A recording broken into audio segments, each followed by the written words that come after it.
चंद minute बाद फातिहा रामजल के lawn में वर्कर्स स्प्रे करते नजर आ रहे थे। असरा बादन ख्वास्ता रुक गई थी मगर कार में बैठी थी। मुलाजिम निगरानी पे खड़े थे। वर्कर्स का हेड ऑफिस ऊंची ऊंची हदायत दे रहा था। साड़े में घनी धुंध फैली थी। दातन लॉन्च में स्प्रे करवा रही थी। ऐसे में सबको मसरूफ पाकर तालियां धुंध में फॉग ग्लासेस की मदद से देखती आगे चलती गई। वाईफाई जाम कर दिया था और होम अलार्म गार्ड्स ने खुद ही ऑफ कर दिया था। कहा था ना वो हमें खुद दावत देंगे अब। तालियां कान में लगे नन्हे से आले में बोली। और ऐसा ही एक आला दादन के कान में भी लगा था। उसने लॉन्च के परले कोने से इसे इशारा किया। कोई इस तरफ मुतवज्जो नहीं था। तालिया तेजी से बेडरूम में घुस आई। अंदर आकर उसने ग्लासेस उतारे और गर्दन घुमाकर अतराफ का जायजा लिया। सादा कमरा, सादा पर्दे, खाली दीवारें, बेड साइड टेबल पर रखी एक नन्ही बच्ची की तस्वीर और साथ में मुस्कुराता फातिहा। तालिया आगे आई और ड्रेसिंग रूम की अलमारियां खोली। मर्दाना कपड़े टंगे थे। ये फातिहा रामजल का कमरा था। ब्रेसलेट तो मिसेस फातिहा कलाई में पहने रखती हैं मगर एक एंटीक तोहफा उन्होंने यकीनन अलमारी या लाकर में रखा होगा। मगर तालिया तुम तो कह रही थी कि फातिहा ने तंगो कामिल के बेटे के मुंह पे कह दिया था कि ये असली सिक्का नहीं है। हाँ, असली नासे कदीम तो है, कोई एंटीक ऐसे फेंक तो नहीं देता। और मिसिज असरा जैसी आर्ट तो बिल्कुल भी नहीं फेंक सकती। अब वो जल्दी जल्दी दराज खोल रही थी। मुख्तलिफ खाने चेक किए, फिर आखिरी अलमारी खोली तो देखा सामने कोने में नन्हा सा सेफ नस्ब था। सेफ की हैयत देखकर वो मुस्कुरा दी। आज हमारा अच्छा दिन है। आज हमारा अच्छा दिन है बुढ़िया, कान में लगे आले में वो बोली। क्योंकि इतने बड़े लीडर ने अपनी कीमती चीजों को छुपाने के लिए सिर्फ एक फायर सेफ का सहारा लिया था। क्या फायर सेफ? दरवाजे के बाहर खड़ी दादा ने हैरत से सरगोशी की। फिर अंदर आते मुलाजिम को देखा तो इस पर बरस पड़ी। ओए तुम बगैर मास्क के अंदर क्या कर रहे हो? कैंसर करवाना है, फेफड़े खराब करवाने हैं? जानते हो ये केमिकल कितने नुकसानदेह हैं? मास्क पहन कर आओ। मुलाजिम हड़बड़ा के बाहर भागा। मेरे कान में मत चीखो। अंदर सेफ के सामने गुस्सों के बाल बैठी तालिया ने बूढ़ा मुंह बनाया। फिर अपना नन्हा बैग जमीन पर रखा। तिजोरियां मुख्तलिफ तरह की होती हैं। फायर सेफ वो तिजोरी होती है जो अगर घर को आग लग जाए और तिजोरी 2-3 घंटे जलती भी रहे तो अंदर की चीजें महफूज रहती हैं। ऐसी तिजोरियों में लोग कीमती कागजात रखते हैं और इनको खोलना आसान होता है। दूसरी किस्म की तिजोरियां जो जेवरात या रकम के लिए होती हैं, इनको बरगरी सेफ चोरों की तिजोरी कहा जाता है। जलती ये भी नहीं है मगर चोरों के लिए इनको खोलना बहुत कठिन होता है। तुम मकनातीस लाई हो? दादा ने दबी सरगोशी में कहा। तालिया सारा आजादे राह साथ उठाती है मैडम। उसने मुस्कुराकर बैग से एक सिल्वर रंग का कोल हाकी पट रेयर अर्थ मैग्नेट निकाला। वो ऐसा था जैसे वो शामी कबाबों को ऊपर तले मिला के रखा गया हो और इसको एक जुराब में डाला। अगर डायरेक्ट मकनातीस लोहे पर रख देती और इसकी उंगली दरमियान में आ जाती तो वो वहीं चिपकी हुई पड़ी होती। फिर जुराब में लिपेटे मकनातीस को तिजोरी के दरवाजे के ऊपरी बाएं कोने पर रखा। ये सबसे पहला सेफ है जिसको खोलना सीखा था मैंने दातन। वो मुस्कुरा के बोली। इनके अंदर जो कुंडा दरवाजे के लाग को जोड़े हुए है वो मकनातीस के साथ चिपक जाता है यूं। और उसने मकनातीस आहिस्ता से दाएं तरफ फेरा तो दरवाजे के दूसरी तरफ कुंडा हिलने लगा। चंद सेकंड मजीद लगे और क्लिक की आवाज आई। तालिया ने तिजोरी पर नस्ब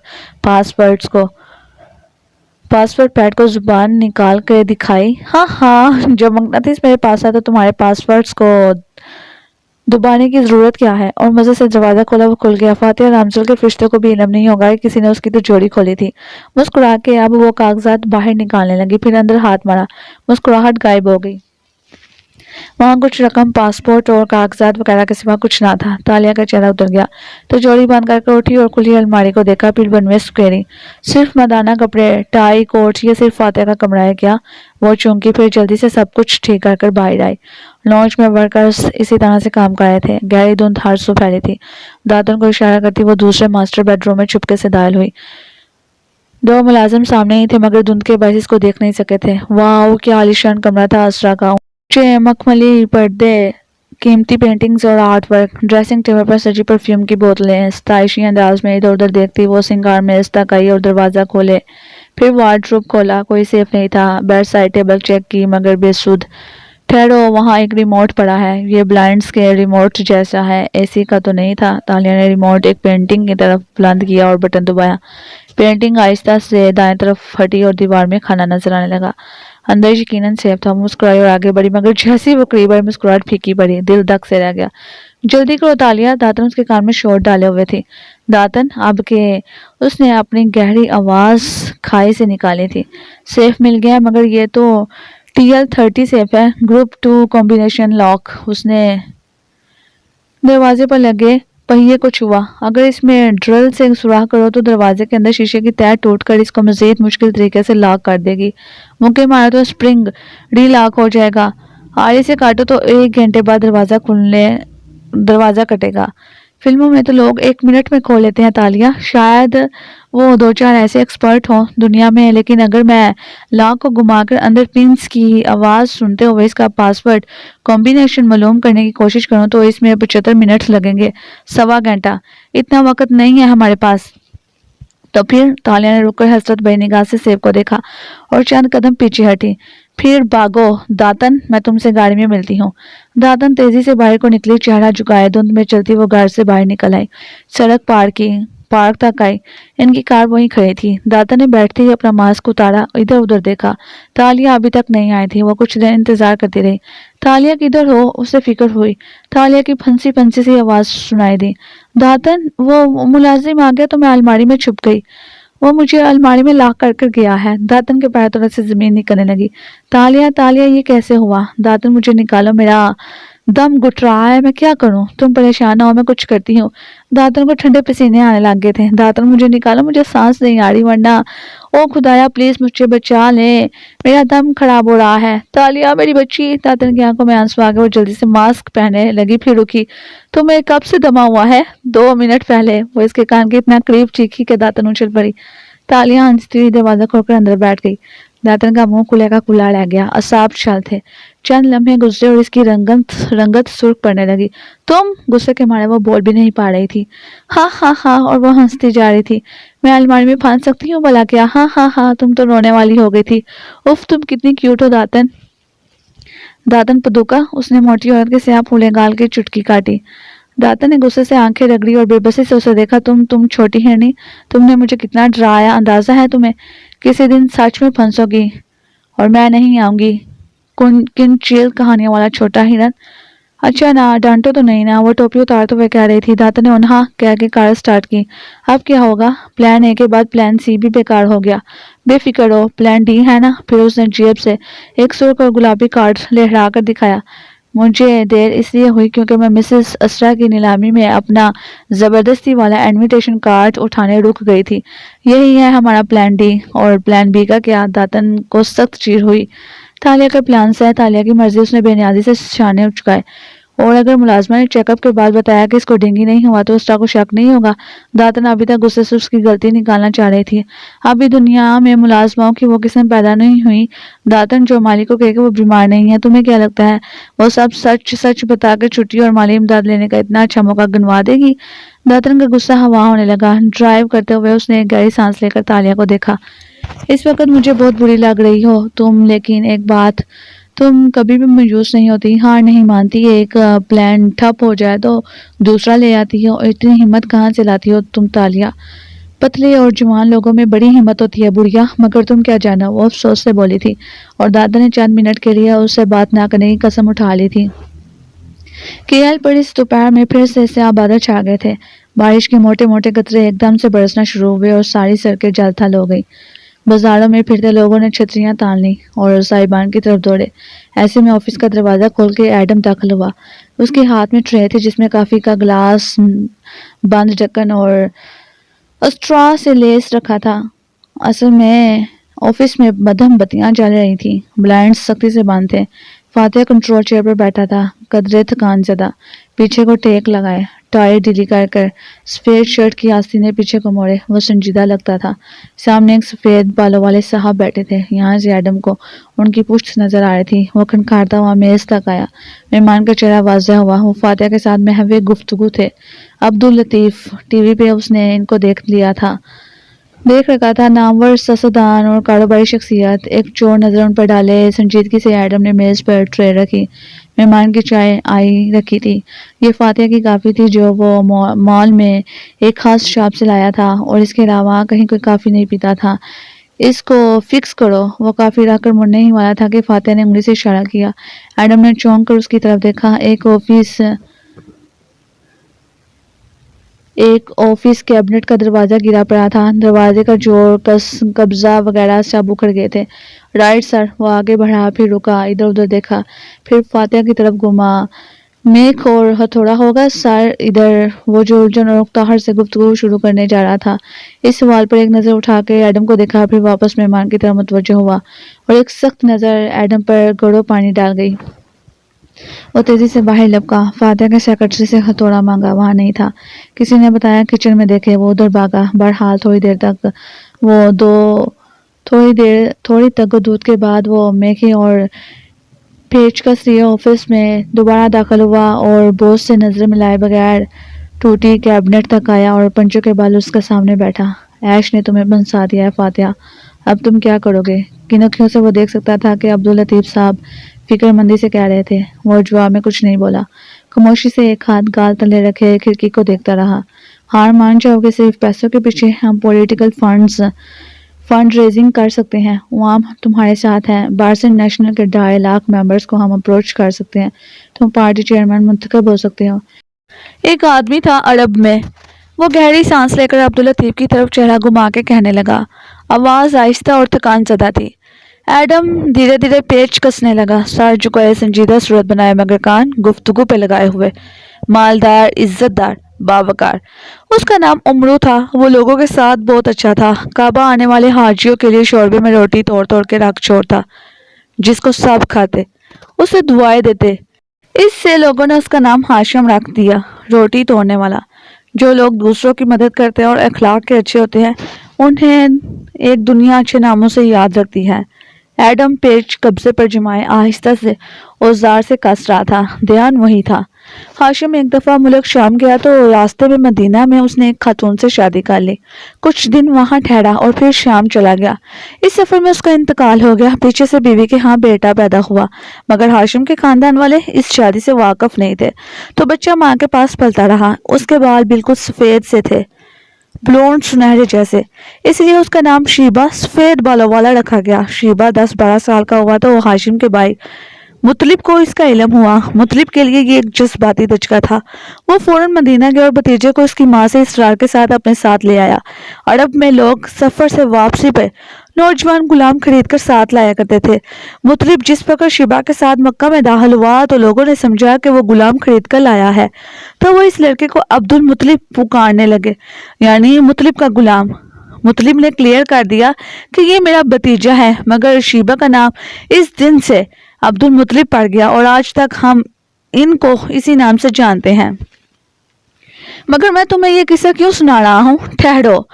अब्दुल लतीफ साहब ने पहलू बदला तो फातिहा ने हाथ से इशारा कर उन्हें ठहरने को कहा और इसी संजीदगी से बात जारी रखी। एडम के कान भी वहीं लगे थे। अब्दुल मुतलिब मक्का के आला और मोजिस खानदान में से था। अगर तुम इन लोगों की तारीख पढ़ो तो देखोगे ये बहुत अच्छे अखलाक के अजीम लोग थे, बावकार, बहादुर और जरी। ये हमारी तरह छोटे छोटे मुफादात के पीछे बड़े बड़े समझौते नहीं करते थे। ये दौलत और कीमती चीज़ों के अंबार अपने गिर्द लगाकर खुद को इनका गुलाम नहीं बनाते थे। अब्दुल लतीफ ये आज़ाद लोग थे। ये अपने जज्बात अपनी आस्तीन पर पहन के रखते थे। अब्दुल मुतलिब की मक्का में बहुत इज्जत और नामवरी थी। वो बहुत अच्छे इंसान थे, खूबसूरत, निडर और दिल के सच्चे। इनको एक रात ख्वाब में किसी की आवाज़ आई कि जमजम का कुआं खोदो। वो उठे तो देखा वहां कोई नहीं था। वो अकेले थे। वो सांस लेने को ठहरा। एडम के हाथ रुक चुके थे। वो बिल्कुल दम साधे सुन रहा था। गर्दन के पीछे के बाल खड़े हो चुके थे। जमजम का कुआं कई सदियों पहले बनो जड़हम ने मक्का छोड़ते वक्त दफन कर दिया था और साथ उन्होंने काबा के सोने के 2 हिरन, कदीम तलवारें, जड़ी वगैरह भी इसमें दफन की थी। ये सब नेशनल ट्रेजर था, मगर अब्दुल मुतलिब को समझ नहीं आ सका कि वो इसको कैसे खोदे। अगली रात उन्होंने फिर ख्वाब में देखा कि कोई उनसे कह रहा है जमजम का कुआं खोदो। तुम इसे खोद के पछताओगे नहीं, ये तुम्हारे आबा और अजदाद की तरफ से तुम्हारा तोहफा है। ये ना कभी सूखेगा ना इसका पानी कम होगा, ये हाजियों की प्यास बुझाने को काफी होगा। अब्दुल मुतलिब ने पूछा कि ये कहाँ है, तो जवाब मिला टेले के पास, जहाँ कौवा चोंच से जमीन पर दस्तक दे रहा है। अगली सुबह वो अपने इकलौते बेटे हारिस के साथ काबा की तरफ गए। करीबी टेले पर एक कौवा उड़ता हुआ आया और जमीन पर चोंच रगड़ने लगा। दोनों बाप बेटे ने कुदालें थामी और इस जगह को खोदने लगे। यूं सदियों से दफन कुआं दरियाफ्त हो गया, खजाना भी मिल गया, मगर दूसरे लोग इकट्ठे होने लगे। उन्होंने कहा इसमें हमारा भी हिस्सा है, मगर अब्दुल मुतलिब का कहना था कि ये हमारा है, इसे हमने ढूंढा है। वो लोग लड़ाई के लिए तैयार हो गए। अब्दुल मुतलिब वहां अकेले थे। इनका एक ही बेटा था। इस वक्त इनको अपना आप बहुत कमजोर लगा। गो के बाद में इनको सारा खजाना और कुएं में से हिस्सा मिल ही गया, लेकिन इस मौके पर उन्होंने दुआ मांगी थी कि अगर अल्लाह मुझे 10 बेटे दे तो मैं एक को काबा के पास कुर्बान कर दूंगा। उनके मर्तबे का सरदार, एक बहादुर आदमी, एक जरूरतमंद लीडर। वो सिर्फ एक चीज के बलबूते पर उनका मुकाबला कर सकता था, अपने खानदान की ताकत और कुछ नहीं। हम तब तक किसी की जंग में नहीं जा सकते अब्दुल लतीफ, जब तक हमारा खानदान हमारे साथ खड़ा ना हो। अगर हम इनको कन्विंस ना कर सके कि हम जीत सकते हैं, अगर वो साथ छोड़ दे तो चीज़ें ज़्यादा मुश्किल हो जाती हैं। इसकी आवाज़ में तकलीफ सिमट आई थी। एडम बिल्कुल शल सा बैठा था। उसने बॉस को इतने दुख से बात करते पहली दफ़ा सुना था। मैं इस इंतखाब में तब तक नहीं जा सकता जब तक असरा और बच्चे मेरे साथ ना हो। मैं पैसे की कमी से नहीं डरता, लेकिन इतने साल में मलेशिया के लिए जदोजहद की, दुख उठाए, कुर्बानियाँ दी। उसने एक नज़र इस फोटो फ्रेम पर डाली जो मेज पर रखा था। नन्ही सी मुस्कुराती बच्ची। फातिहा की आंखों में तकलीफ उभरी। हर बात के इख्तिताम पे वो यही सोचता था कि कभी तो अल्लाह मुझे हर चीज़ के लिए कंपनसेट करेगा, लेकिन अब ऐश चाहता है कि मैं अपने ख्वाब से दस्तबरदार हो जाऊं। तो क्या वो इतने साल बेमुशर्रफ गए, इन सारी कुर्बानियों को मैं ज़ाया कर दूं? ख्वाब तो बच्चों की तरह होते हैं, हम इनको अपने साथ बड़ा करते हैं, लेकिन मेरे ख्वाब शायद बूढ़े हो गए हैं। एडम ने आखिरी पेच कसा और सामान उठा के उठ गया। दरवाज़ा खोलते हुए उसने सुना कि अब्दुल लतीफ़ कह रहे थे असरा को कन्विंस किया जा सकता है, मैं अगर उसने बाहर आकर दरवाज़ा बंद किया तो आवाज़ों का रास्ता रुक गया। वो वहीं सेक्रेटरी के कैबिन के आगे मुंतजर अफराद के पीछे सोफे पर बैठा मोबाइल निकाल कर अपनी माँ को कॉल मिलाई। जैसे ही उसने फ़ोन उठाया, एडम गहरी सांस लेकर नज़र झुका के कहने लगा, माँ तुम सही कहती थी, मुझे फातिहा रामजल की दिल से खिदमत करनी है। वफादारी, सच्चाई और ईमानत का आज कोई मोल नहीं होता। और पता है क्या, अब मैं ज़िंदगी में कुछ बनना चाहता हूँ, बड़ा आदमी, ऊंचे ख्वाब, ऊंचे मकसद रखने वाला। मुझे अपने आप को किसी बामकसद काम के लिए इस्तेमाल करना है। वो जो आंखों में नए नए ख्वाब सजाए कह रहा था, एकदम उसके जूते पर किसी ने बूट रखा तो वो बिल आगे खड़ा हुआ और मोबाइल नीचे किया। सामने सेक्रेटरी खड़ा उसे घूर रहा था। क्या हुआ सर? वो बुखलाया। तुम्हें अब तक बर्दाश्त कर रहा हूँ, लेकिन ये जो तुम ओवर स्मार्ट बन के फातिहा साहब के आगे पीछे फिरने की कोशिश कर रहे हो, अब्दुल्ला की नौकरी हथियाना चाहते हो तुम क्या? हाँ नहीं सर, आपको गलत फहमी। वो हकलाया, मगर सेक्रेटरी ने गुस्सेरी नजरों से घूरते हुए बूट से उसका अंगूठा मजीद जोर से दबाया। इस ऑफिस में और भी बहुत से लोग आए और बहुत से गए हैं। जो आता है ताकत का ख्वाब लेकर आता है और इसे मक्खी की तरह निकाल कर फेंक दिया जाता है। इसीलिए लंबे लंबे ख्वाब मत देखो, अपने गिने चुने दिन पूरे करो और सर से ज्यादा फ्रैंक ना बनो, ओके? वरना अभी अब्दुल्ला को कॉल करके बता दूंगा कि तुम उसकी नौकरी हथियाने की कोशिश कर रहे हो। वो तुम्हारी जान ले लेगा, समझ में आया? जी सर, एडम ने निगाहें झुकाई। आप मुझसे, चलो माफी मांगो मुझसे। नौजवान सेक्रेटरी उसे उसी तरह घूरे हुए चुबा चुबा के बोला तो एडम ने गुलाबी पड़ती आंखें उठाई। सॉरी सर, अब ऐसा नहीं होगा। वो हनकारा बढ़कर मुड़ा और बूट उसके पैर से हटा दिया। एडम ने फोन ऊपर कर देखा। कॉल अभी तक मिली हुई थी और माँ यकीनन खामोशी से सुन रही थी। उसने फोन कान से लगाया तो वो खुद ही कहने लगी, लोगों की तनकीद ना हो तो कोई आगे बढ़ ही नहीं सकेगा। तुम देखना, अल्लाह तुम्हें वो हड़ा वक्त लगाएगा कि एडम तुम एक दिन दुनिया पे हुकूमत करोगे। ये तुम्हारी माँ की दुआ है। उसने जवाब नहीं दिया और फोन बंद कर दिया। वो जानता था वो सिर्फ उसका दिल रखने के लिए कह रही है, वरना आजकल के दौर में सोने के हिरन और जमजम के कुएं कैसे मिलते हैं, किसे मिलते थे? उसने देखा कि वो कीचड़ आलूद जमीन थी। वो दोनों आमने सामने बैठे थे, 4-5 दरख्तों में गिरे हुए। बारिश तरातर बरस रही थी। वो दरख्त से टेक लगाए उकड़ू बैठा था। उसे पुतलियाँ स्कोर के चुभती नज़रों से देख रहा था। वो सामने कीचड़ में बैठी थी, उसके मुंह पर मट्टी लगी थी, उलझे सुनहरे बाल गिर्द उलूते, चेहरे पर जख्म के निशान थे, कपड़े फटे पुराने थे। वो भी फातिहा को इन्हीं नज़रों से देख रही थी और बाजुओं में कुछ पकड़े बैठी थी। एक नन्हा हिरन था, वो इसको अपने बाजुओं में ज़बरदस्ती जकड़े हुए थे। हिरन कसमसा रहा था और बड़बड़ा भी रहा था, मगर फड़फड़ा रहा था, मगर तालिया ने अपना कीचड़ पाँव इस जानवर की गर्दन पर रखा हुआ था। आपने मुझसे पूछा था, याद है? वो नजरें इस पे जमा के कीचड़ पर रखा चाकू उठाते हुए गुर्राई थी कि ताशिया, तुम्हारा टैलेंट क्या है? तुम्हारी जिंदगी में कामयाबियां क्या हैं? तुम्हें क्या आता है? वो एक एक लफ्ज छुपा छुपा कर अदा कर रही थी। चाकू अब हिरन की गर्दन से लगा लिया था, नजरें फातिहा के चेहरे पर मरकूज थी। मुझे ये आता है, और साथ ही चाकू तेजी से हिरन की गर्दन में गोंप दिया। मासूम जानवर चिल्लाया, तड़पा खून के ताज़ा छींटे फातिहा के चेहरे और शर्ट पर आ गिरे। उसने आंखें बंद कर लीं और सर झटका और बोला, कुछ नहीं। हिरन तड़प रहा था, खून बह रहा था, उसके कपड़े जमीन सुर्ख खून से रंगीन होती जा रही थी। वो एक झटके से उठ बैठी, घबरा के इधर उधर देखा। बेडरूम तारीक था, वो अकेली थी, एसी चल रहा था और आरामदेह ठंडे माहौल में सुकून ही सुकून था, मगर उसका दिल जोर जोर से धड़क रहा था। सारा जिस्म पसीने में नहाया हुआ था, बाल तक गिले हो गए थे। वो तेजी से बिस्तर से उतरी और लैंप चलाया। जर्द रोशनी तारीकी में गुल के कमरे को नीम रोशन कर गई। उसने बेख्तियार अपने हाथ देखे, अपने कपड़े झाड़े, कोई खून, कोई जानवर, कुछ भी तो ना था। तालिया ने सर हाथों में गिरा लिया और बेड किनारे बैठती चली गई। ऐसा पहली दफा हुआ था। ऐसा बेहाना खौफ ज़दा करने वाला ख्वाब वो पहले नहीं देखा करती थी। उसे इनसे कभी डर नहीं लगा था। फिर अब क्या हो रहा था?